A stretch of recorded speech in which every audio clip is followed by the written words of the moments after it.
Galera, ó, Blaze S10, mesma linha aqui com esses caixas de fusível aqui na frente. Parou de funcionar a última velocidade do ventilador interno. Aqui tá marcando aqui, ó, interno. Era esse relé aqui, ó.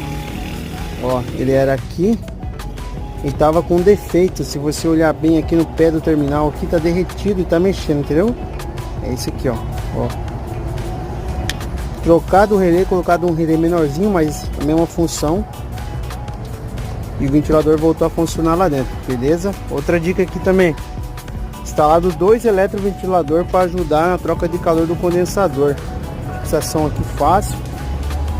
Quer alguma dica aí? Comenta, compartilha, que a gente vai passando mais dica para vocês aqui no canal, tá? Ó, problema resolvido, ventilador interno.